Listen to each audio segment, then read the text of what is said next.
สบายดีทุกคนสำหรับคลิปนี้เดี๋ยวเราสิมาปลูกผักไว้กินเนาะแต่ว่าเราสิปลูกไว้ในเฮานะช่วงนี้ผักแพงทุกคนขนาดผักบงซื้อๆได้ขายทรงนะมือหนึ่ง2,500 2,500ผักอื่นๆนะมันหาก็ขึ้นอาทิตย์นี้เนาะแพงขึ้นเท่าโตเลยเนาะก็เลยสิมาปลูกไว้กินก็สิมีหลายอันปลูกอยู่เด้อทุกคนมื้อนี้เฮาก็สิมีอันนี้ผักหอมผักกาดซ้อมแล้วก็สิมีผักกาดกวางตุ้งแล้วก็สิมีผักปังแล้วก็หอมบัวแดงเนาะก็สิเอาสลัดมาโหยๆหน่อยนึงเนาะทุกคนเนาะเพราะว่าหอมบัวแดงมันสินานออกแล้วก็บ่ฮู้ว่าหอมบัวแดงมันสิออกบ่เนาะเพราะว่าเฮาซื้อเฮาบ่ฮู้ว่าแม่นตัวใหม่หรือตัวเก่าตามที่แม่ค้าเว้าก็แม่นหัวเก่าเนาะคันหัวใหม่มันสิบ่ออกนะทุกคนอันนี้เฮาก็เริ่มมาหว่านกัน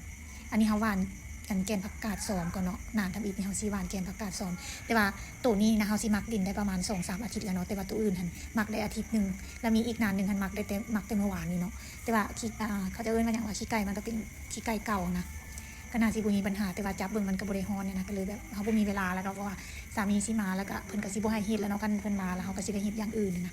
ว่าดนๆสามีมาแล้วก็สิบ่ให้มางมอยู่นำสวนผักอย่างนั้นนะเฮาก็เคี่ยวเฮ็ดให้มันเรียบร้อยก่อนละมาเนาะละมามันน่าจะออกแล้วน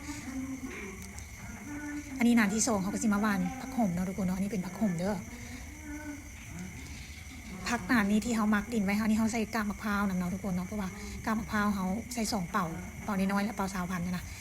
ทับอีกว่าสิปลูกผักบงแก้วใส่เนาะก็เลยแบบอย่าแล้วสิปลูกผักโขมไว้กินซะผักบงเขาก็มีไว้กินแล้วนะก็เลยเอาผักโขมมาหว่านใส่อันนี้ก็จะเป็นเขาเอิ้นว่าอีหยัง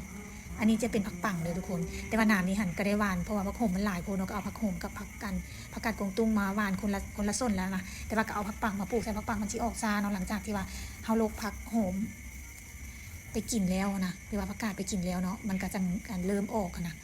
ะก็เลยแบบว่าปลูกใส่กันเลยเนาะเพราะว่านานผักมันบ่มีหลายนะทุกคนเพราะว่าผักมันแพงก็เลยปลูกไปกินอยากได้ผักหลายอย่างหลากหลายแล้วผักกาดก็สิมีทั้งผักกาดกวางตุ้งผักกาดซ้อมบ่ฮู้ว่ามันสิออกทั้งหมดบ่เนาะ1ก็คือดินเฮามักบ่ได้ฮอด3 อาทิตย์นะเฮาก็มาปลูกก่อนแล้วนะแต่ก็ถ้าลองเบิ่งเนาะทุกคนเนาะอันนี้เฮาสิปลูกเป็นแถวเด้อสำหรับอันผักปังนะปลูกอันใหญ่ใส่เลยเนาะเฮาสิบ่หว่านเอาเพราะว่ามันหว่านเอาบางเทื่อมันก็สิใหญ่ๆไปนะมันก็สิแบบบ่นั้นอันนี้เฮาสิปลูกเป็นแถวเลยปลูกคือผักบงอะไรทุกคนแต่ก็ปลูกที่นี่นะทุกคนแกนมันหลายโพดผักโขมผักอันกาดนะมันออกมามันคือสิหนาตึบเลยแหละเพราะว่าหลายแหงหวานหนาแหงบุ้งว่ามันสิออกหมดบ่เนาะเพราะว่าช่วงนี้หน้าฝนแต่ว่าสำคัญก็คือเขาปลูกไว้ในเฮานะมันน่าจะบ่มีปัญหาก็คือเขามักดินบ่ได้เต็มที่เนาะมันอาจจะฮ้อนหรือว่ามันอาจจะเปื่อยประมาณนี้นะทุกคนเพราะว่าอยากได้ผักหลายๆชนิดไว้กินนะเพราะว่ากินแบบมันก็จะหมุนเวียนกันไปนะจะกินผักชนิดเดียว2 ชนิดมันก็คือเบื่อนะทุกคนหลังจากนั้นเขาเรียบร้อยแล้วเขาก็สิมาโตใส่หอมบัวแดงเขาจะเอิ้นหอมบัวแดงเนาะคือว่าอะไรหอมบัวแดงมันจะเป็นโบฮู้ว่ามันหัวเก่าหรือหัวใหม่กันถือหัวใหม่นะก็คือบ่ออกเลยแหละทุกคนคันมันบ่ออกเขาก็จะเอาผักบงมาปลูกใส่เนาะอันนี้ก็สิปลูกที่เลยเนี่ยทุกคนเพราะว่ามันหลายป่าหลายโพดนะซื้อมาแต่ตลาดปอดซื้อ2 เจ้าเลยนะตัวนึงอยู่ปอดสารพิษตัวนึงอยู่ตลาดธรรมดาเนาะอยู่ตลาดปอดซื้อ10,000แล้วอีกอันอยู่ตลาดตลาดธรรมดานะตลาดฝากเบื้องนั้นนะของไอติกกันเลยเขาจะเอามาขายเขาจะก็บอกว่าตัวนี้ปลูกได้แล้วนะก็ซื้อ20,000ก็เป็น30แต่ว่าเขายังอยู่เนาะเขาบริปลูกทั้งหมดเลย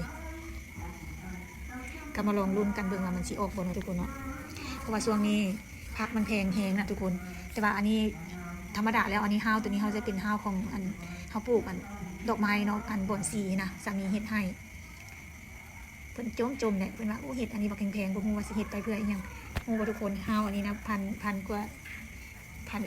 ยูโรเนาะเพราะว่ามันเป็นหลังคาใสแล้วก็สิมีเขาเจ้าจีทีพื้นเนี่ยนะให้นะก็จะยกขึ้นให้เพราะว่าเขาเจ้าเฮ็ดก่อขึ้นมาประมาณ5 เซนเนาะเพราะว่าให้เวลาเขาเอาบ่อนสีตั้งใส่ในกระถางนะให้น้ำมันแบบเปล่งน้ำใส่เขาสิบ่ได้หดน้ำเรื่อยๆนะตอนนั้นออกแบบมาแนวนั้นตอนนี้ก็เลยแบบว่าบ่อนสีเขาก็ขายไปหลายแล้วบ่อนสีมันบ่มีราคานะช่วงนี้มันบ่เป็นราคาเขาก็เลยแบบบ่ได้ปลูกโตแล้วก็จงไว้น้อยนึงเนาะเอาไว้ปลูกมันโซอย่างธรรมดาเลยเลือกแต่บางโตที่ว่ามันแข็งแรงไว้ก็เลยบ่ได้เอาไว้หลายเอาไว้หลายเติบเลยทุกคนขนาดคัดออกหลายแล้วก็ยังแบบเสียดายนะจะเอาอะไรทิ่มก็เสียดายก็เลยจงไว้อีกล็อกนึงเนาะธรรมดาล็อกนึงเขาก็ปลูกได้2 หนานนะแต่ว่ากระยาเถาะเพราะว่าเวลาสามีมาเดี๋ยวเราเบิ่งว่าเพิ่นสิเฮ็ดจังได๋ให้เนาะเพิ่นสิเฮ็ดหนานผักแนวใดให้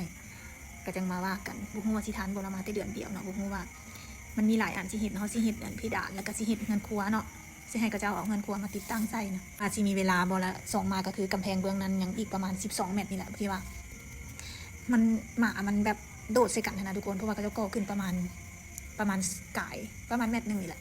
ละหมามันยังยื้อใส่กันได้อยู่นะแล้วก็จะเอาตะนางมากอกใส่กันเลยขอแล้วสิกอกขึ้นอีก2 เม็ดเนาะหลายอันสิเหตุพูดก็เลยมาเกี่ยวปลูกนี่แหละหลังจากที่เขาปลูกเรียบร้อยแล้วเขาก็จะมาเกี่ยกับผมปลูกน้อยนึงเนาะทุกคนเราก็บ่ปลูกหลายแต่ว่าเขาสิบ่ฮดให้ซุ่มหลายอยู่ทุกคนเพราะว่าช่วงนี้ฝนตกแล้วมันอากาศมันซุ่มแต่ว่าอยู่ในห้าวมันก็ค่อนข้างจะเอาหน่อยนึงเนาะคิดว่ามันน่าจะบ่มีปัญหาย่านแต่มันเปื่อยเพราะว่าเขาบ่มีขี้งัวเนาะช่วงนี้ขี้งัวอยู่ใส่กับเปียกก็เลยมีแต่ขี้ไก่นะเพราะว่าขี้ไก่บางครั้งมันก็สิเปื่อยเลยทุกคนมันเค็มเด็กว่าขี้ไก่ทั้งหน้าที่เขาไปเอานี่มันเป็นขี้ไก่ที่ว่าโดนแล้วมันจืดนะหลังจากที่ว่าปลูกเรียบร้อยแล้วเราก็สิมาหดน้ำสิหดพอซุ่มน้อยๆนี่แหละทุกคนเพราะว่าสิบ่ให้มันเปียกหลายนะในช่วงหน้าฝนเขาสิบ่ให้มันซุ่มหลายเนาะเพราะว่ายานมันเน่ายานมันเปื่อยนะก็สิหดน้อยๆสำหรับคลิปนี้ก็สิมีเท่านี้ละทุกคนมารอรุ่นกันว่ามันสิออกหรือว่าสิเป็นหน้าตาแบบใดเลยสิออกหลายหรือสิออกน้อยปานใดเนาะมาลองกันนะทุกคนเนาะสำหรับคลิปนี้เราก็สิมีเท่านี้แหละบ๊ายบายพบกันใหม่ในคลิปหน้าทุกคน